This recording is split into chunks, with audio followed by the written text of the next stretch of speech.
يا صباح الخير على عيون كل مصري ومصرية وعلى كل متابع لفيديوهات قناة حبة ايجيبتولوجي. النهاردة في الفيديو ده هنتكلم عن المضادات الحيوية اللي استخدمها المصري القديم خاصة في علاج الجروح والحروق، وكمان هناخد كام وصفة طبية من وصفاته نسمع نطقها باللغة المصرية القديمة وهنعرف كانت عبارة عن ايه.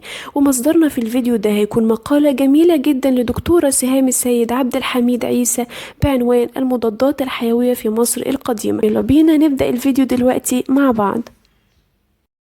أول حاجة محتاجين إن احنا نعرفها هي ايه المضادات الحيوية دي. ببساطة شديدة نقدر نعرفها إن هي مركبات كيميائية منتجة بواسطة كائنات حية دقيقة لها تأثيرات سامة ضد كائنات حية دقيقة أخرى. طيب نروح بقى لعند المصري القديم، يا ترى كانت ايه مصادره للحصول على المضادات الحيوية دي علشان يستخدمها في وصفاته الطبية لعلاج الأمراض والحروق والجروح. فهنلاقي على سبيل المثال استخدم المصري القديم الخبز المتعفن، واستخدم الخبز المتعفن وده لأنه بينتج البنسلين واستخدمه في علاج الكدمات والجروح. كمان استخدم الطين، فزي ما هو معروف ان الاحياء المجهريه المنتجه للمضادات الحيويه منتشره بصوره واسعه جدا في الطبيعه، فنلاقيها في التربه والميه وبقايا النباتات والحيوانات المتعفنه. لذلك استخدم المصري القديم الطين كعلاج للحروق وازاله الافرازات من الجروح. كمان استخدم روث الحيوانات في العلاج وده لاحتوائه على بكتيريا نافعة بتنتج المضادات الحيوية، واستخدمه في وصفات لعلاج تقيح الجروح وسد فم المعدة والحروق. كمان استخدم الحيوانات المتعفنة في الوصفات الطبية خاصة الوصفات نمو الشعر. كمان استخدم البصل، وتعتبر عصارة البصل من المضادات الحيوية الهامة اللي لها قدرة كبيرة جدا على قتل البكتيريا. واستخدم المصري القديم البصل في التحنيط فلقيناه في أكفان الموتى، وكان بيوضع على التجويف العيني والصدري والأذن للمتوفي. واستخدم المصري القديم البصل في بعض وصفاته لعلاج الركبة وأصابع القدم وأكلان الدم ولعلاج نزيف المرأة ولمنع تعفن الجروح. كمان استخدم حاجة مهمة جدا وهو الثوم، استخدم الثوم واستخدم عصارته لعلاج بعض الأمراض زي لدغ التعبان والروماتيزم وآلام البطن والعدوى الجلدية، كما إن له فاعلية المضادات الحيوية في التأثير على البكتيريا والفطريات والطفيليات.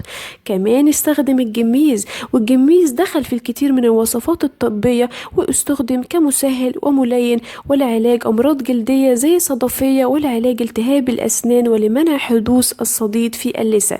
كمان استخدم الحلبة واستخدمها في علاج التقرحات المعوية والالتهابات، كما ان هي بتساعد على التئام الجروح.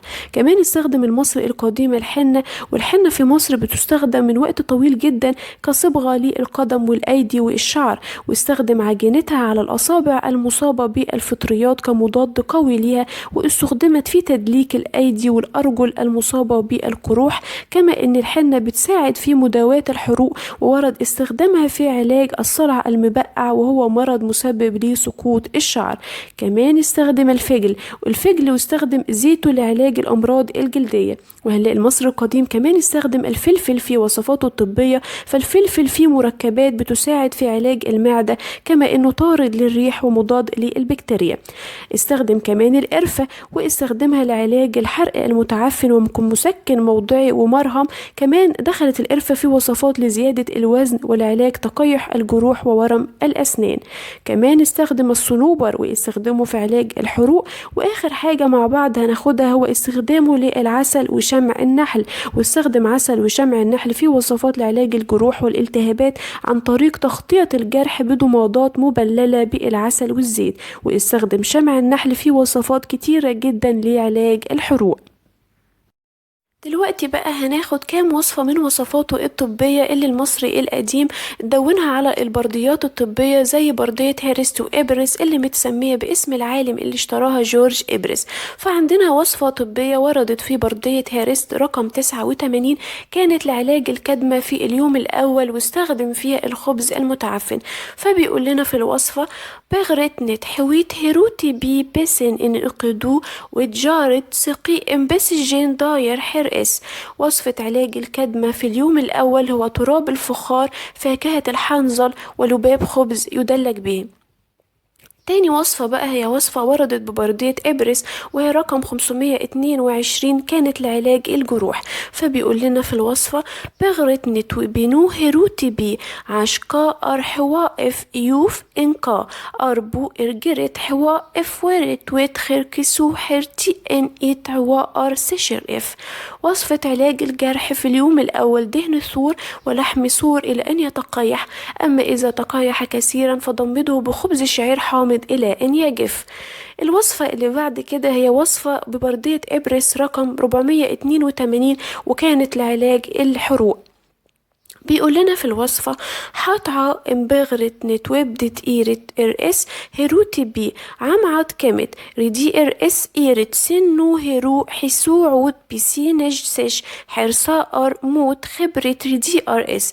بدء أدوية الحروق: الذي يعمل في اليوم الأول طين أسود يوضع عليه، الذي يعمل في ثاني يوم براز الغنم يحرق ويطحن جيدا مع سائل خميرة يوضع عليه. الوصفة اللي بعد كده هي وصفة وردت ببردية إبرس رقم 542، وكانت لتلطيف تقيح الجروح باستخدام روث التمساح، وده ربما لأنه بيحتوي على بكتيريا نافعة بتنتج المضادات الحيوية.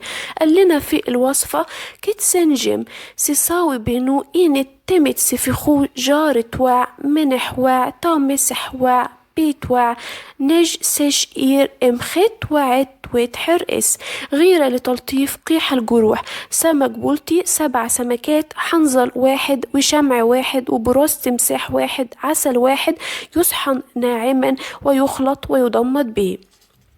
الوصفة اللي بعد كده هي وصفة وردت ببردية هارست رقم 149، وكانت لإنماء الشعر.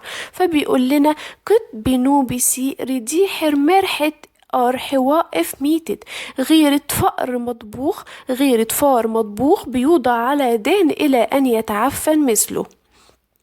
الوصفة اللي بعد كده كانت وصفة ببردية إبرس رقم 828، كانت لعلاج النزيف للمرأة. فبيقول لنا في الوصفة: بغرة نت اتحوز سنف انست حجو وع إيرب وع إير امخت وعد وجح امعات اس. وصفة علاج لمنع النسف الرحمي عند المرأة: بصل 1 ونبيذ 1 يمزج معا وتحقن به.